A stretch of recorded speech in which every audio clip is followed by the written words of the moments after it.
Hello friends, welcome back to this channel. दोस्तों, इस video में हम बात करने जा रहे हैं यूनियन बैंक ऑफ इंडिया, एक सरकारी बैंक के ऊपर। लेकिन उससे पहले आप लोगों से रिक्वेस्ट करना चाहूँगा, अगर आप चैनल को फर्स्ट टाइम देख रहे हैं दोस्तों, तो आप इसे सब्सक्राइब करके बेल आइकन को हिट कर सकते हैं। इससे आपको किसी भी स्टॉक मार्केट से जुड़ी हुई अपडेट की नोटिफिकेशन आपको मिल जाएगी और आप सबसे पहले देख पाएंगे। और दूसरी रिक्वेस्ट कि अगर आपको डीमेट या ट्रेडिंग अकाउंट ओपन कराना है, डिस्क्रिप्शन बॉक्स में लिंक दिया गया है। यूनियन बैंक ऑफ इंडिया का stock price last trading session में 36.05 पे ओपन हुआ, 35.80 का लो और 36.30 का हाई बनाया और 36.05 के ऊपर बंद हुआ 1.55% की तेज़ी के साथ।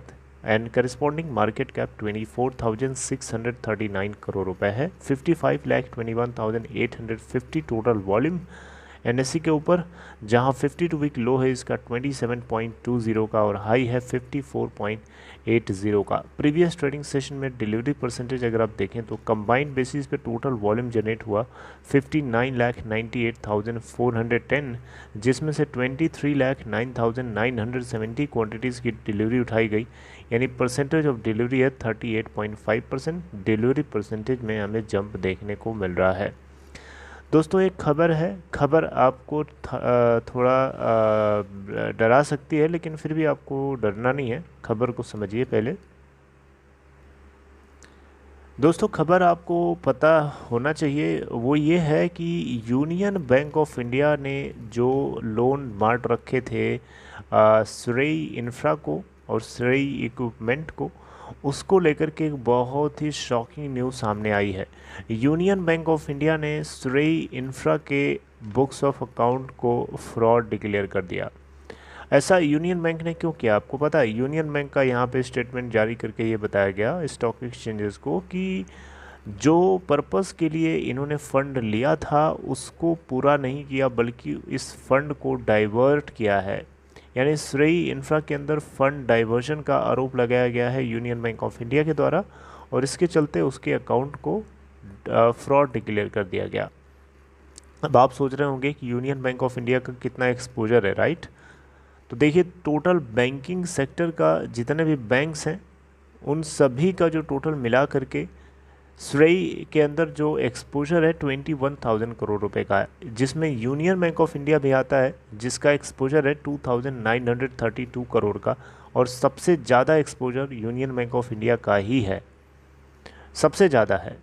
इसके बाद पीएनबी का 2,756 करोड़ का एक्सपोजर है और एसबीआई का 2,668 करोड़ का है। आप देख सकते हैं टॉप 3 बैंक्स हैं जिसमें से यूनियन बैंक ऑफ इंडिया सबसे ज़्यादा एक्सपोजर रखता है श्रेय इंफ्रा के अंदर। तो यूनियन बैंक ऑफ इंडिया ने खुद ही इसको फ्रॉड डिक्लेयर कर दिया है। बाकी एसबीआई और पीएनबी की तरफ से इसके ऊपर किसी भी तरीके की टिप्पणी नहीं निकाले हैं। हो सकता है आने वाले टाइम में उनकी तरफ से भी ऐसी बातें ना बोल दी जाए।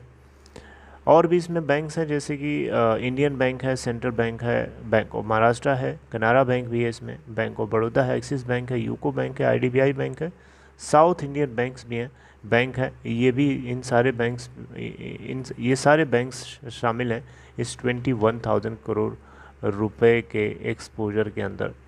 श्रेय इंफ्रा आपको पता होना चाहिए इंसॉल्वेंसी प्रोसीडिंग से गुजर रही है। आरबीआई ने इसके बोर्ड को टेक ओवर कर लिया था due to some fraudulent activities. Okay, अच्छा, चलिए अब यूनियन बैंक ऑफ इंडिया की इस खबर को लेकर के आप चौकन्ना रहिए, तैयार रहिए। इस चीज़ को लेकर के आप मार्केट में उथल पुथल ज़रूर आपको दिखेगी।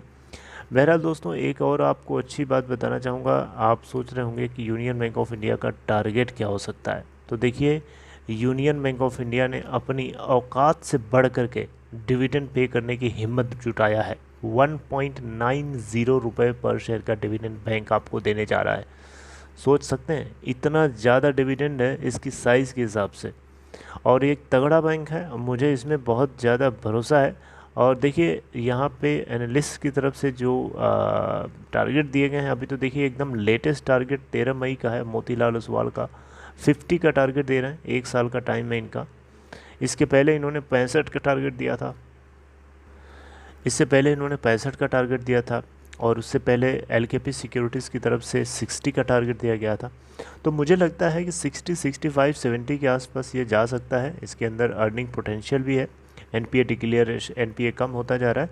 अगर समय सही रहा, मार्केट ने सपोर्ट किया, तो मुझे लगता है कि 60-65 के अराउंड अराउंड ये चढ़ के जा सकता है। 60-65-70 तक भी जा सकता है, 70-75 तक जा सकता है एट मोस्ट। ठीक है, तो ये बातें जो आपको ध्यान रखना है। बाकी ये तगड़ा बैंक है दोस्तों, आप इसको कमज़ोर मत समझिएगा। पीएनबी से आप कंपेयर नहीं कर सकते, पीएनबी इसके सामने बहुत छोटा हो चुका है। पीएनबी है तो ताकतवर, लेकिन उसको कमज़ोर बना दिया है लोगों ने। और किसने बनाया है? खुद सरकार उसके लिए जिम्मेदार है। सरकार से जुड़े हुए लोग ही उस बैंक को बर्बाद करके उजाड़ के चले गए, उजाड़ दिया। जैसे वो होता है चिड़िया का घोंसला, उसको एकदम उजाड़ देना, उसका घर उजाड़ देना, उसी तरीके से पंजाब नेशनल बैंक को बिल्कुल उजाड़ दिया लोगों ने, ख़राब कर दिया है, अंदर से खोखला कर दिया है। अब वो अपने आप से खोखला हो चुका है, वो कितना सॉलिड हो जाएगा? दिखावे के रूप में भले आपको देखें, लेकिन अंदर से वो खोखला हो चुका है, कमज़ोर हो चुका है। वो आप उसके स्टॉक प्राइस में आप सीधे सीधे उसका रिफ्लेक्शन देख सकते हैं। चलिए, अपना ख्याल रखिए। हम लोग आगे फिर से बात करेंगे किसी टॉपिक के ऊपर। Till then take care.